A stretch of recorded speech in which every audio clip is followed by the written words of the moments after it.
and some of them won't be linked. Yeah. So the cosmic serpent now has come across the universe, maybe from the center, the sky pivot, or a Mm-hmm. point of energy, and it's traveling across as a wave. It hits a Mm-hmm. magnetic field, so and one of the orbs break off. So this is why you Mm-hmm. get multiple planets or multiple orbs, and they all fuse at the different magnetic waves that the Earth emits out. So let's say I'm just having power fluctuations, and Uh-oh. that happens when I work with energy as well. So it's just You know, that doesn't surprise me. yeah. So yeah, I do. So I get power fluctuations. In fact, I'm Well, it's a good diverting the conversation. it's a So good demonstration.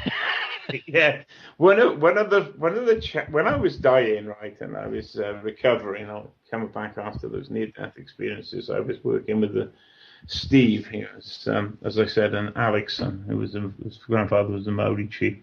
And he used to be able to switch his computer screen on and off with his hands.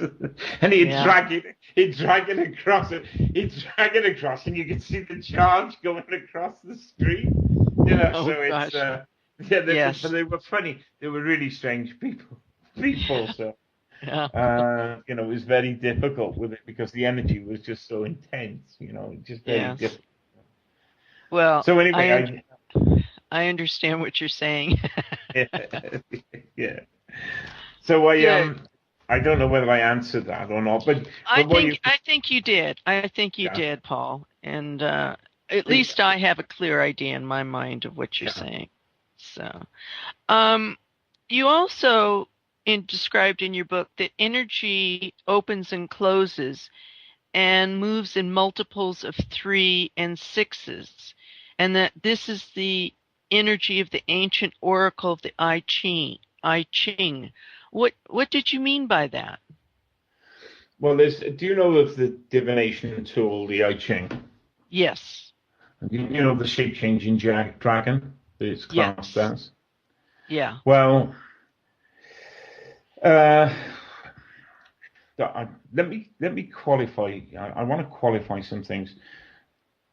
This part of the research needs to be revisited with state of the art, 80 grand digital equipment. It really needs to be revisited because what I've seen, I've repeated parts of it with high definition equipment now. Mm-hmm. I still haven't got the horizontal division. Mm-hmm. But basically, what these bars do is they travels in 3s and 6s for a start off. So that gives the I Ching digital numbers, 3 bars. The Right. Do you know what I mean? The Yes, orbs I do. the orbs convert into bars. These Mm-hmm. bars attach to other bars, and so this is the part that I would say that the I Ching is a real energy. I Yeah. think it's the formulation on the field and the geometry of what I've studied on the field suggests that it's formed on the field. Mm. But at 20 years research is still early days. Yeah. Well, You know, just what you said is pretty darn powerful. Pretty darn powerful. well, So, yeah. To be honest, I remember one day when I was working on the field and I'd never heard of a thing called a ley line. I mean, I was a businessman. Do you know what I mean? yeah. Well, maybe not as good as a good businessman, but I was too kind, really, I suppose. Yeah. Um, and I stood there when I found these tiny little paired split stones, and I had access. I did the research in a megalithic site called Tinkins Wood, and I got Mm-hmm. to know the farmer, and he allowed me over all his land.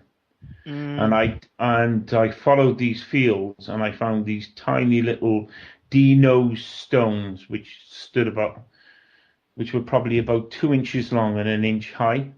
Yeah. And I found them on the edges of these fields, and I brought the farmer to me, and I said, look, these are old stones. These are Bronze Age or pre-Bronze Age. And he said, nah, they're not. And he kicked them, and they would not move. They were solid. It was a bit like the iceberg, and either side. And so I worked on the field on all and I ended up finding stone after stone that's buried or ped split. And I've used this technique to find 8-inch square blocks of quartz buried on the ped split fields. Yeah. Are these the Mary and Joseph lines that run through Wales?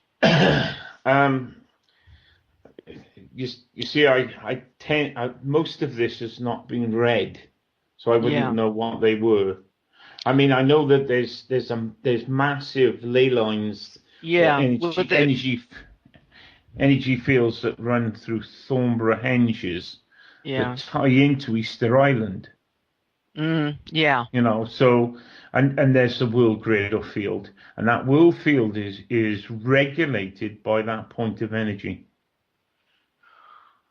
That creates the expansion and contraction. So I don't even know that there is a thing called crustal shift. Yeah. I'm not, to be honest, I think a lot of things. And there's one other theory I'd like to talk about, which is the magnetic cooling as well. But perhaps we'll do that. There is a later question, I think, that will. Yeah. Because that's an interesting question, interesting theory. Okay, great. Well, thank you very much. And I'm going to hand you over to Periwinkle now. Thank you, Paul. Yeah. Hi, Paul. I'm very interested to know if the energy of the orbs and bars is similar to that which Wilhelm Reich called orgone. Do you know about Wilhelm Reich? Yes. It's probably is the same thing. I've had a brief look at it, and it probably we're just using the different names. It may be different aspects that he's looking at that I haven't covered, or I may have covered some of the things that he's covered, and I call it a different thing. But I would say that yes, because it was somewhat an unseen energy, wasn't it? Wilhelm Reich. Well, he had a working theory. He changed weather with it, and he discovered a negative aspect of it that he called door. Are you familiar with that? No, negative and positive. I know about charge of negative and positive. Many people. It's a difficult one. Many people don't see the universe in harmony. I see the universe as working harmoniously. So if it is negative, it's only because that energy may be energy can't be negative in the human sense, because all it is energy that creates harmony. I didn't mean to have a negative connotation. I just meant an averse. Yeah. There's something that we researched, right, that we couldn't quite capture properly, which is the black orbs. So rather than reflecting white lights, they reflect black. So what that is could be the same as the one force and the other force, the yin and yang. Does that make any sense? I don't know. Because we couldn't capture it.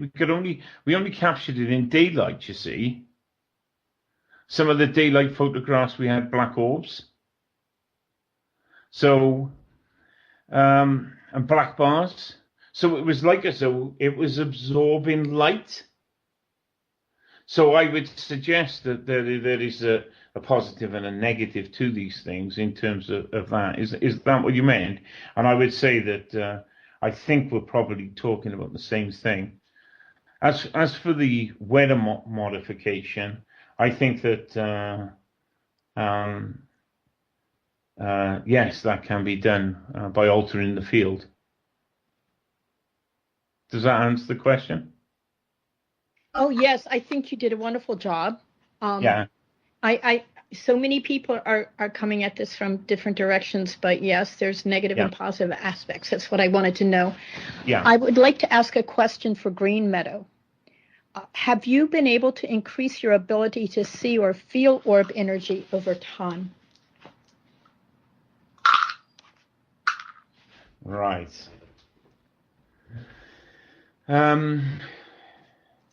I've been able to understand it better. Okay. Mm-hmm. So that let's say, right, the Italian earthquake, there was on the European plate, or whatever you want to call it. Again, I'm using language that I may not even believe in, but it's the only language that anyone can understand. So there was a Italian earthquake about 2 or 3 years ago, and I woke up out of bed and I was feeling sick. I wanted to vomit, and I knew that there was an earthquake happening. So I had chest palpitations as well, because it was affecting my heart rate. And a day later, I rang my mother, because I know she's electromagnetically sensitive, and I said to her at 2:39 on Wednesday, I think it was Wednesday or Tuesday, at 2:39 at night on Wednesday or Tuesday, whatever it was, did you have chest palpitations? She said, yes. How did you know? And I said, well, you were picking up the earthquake.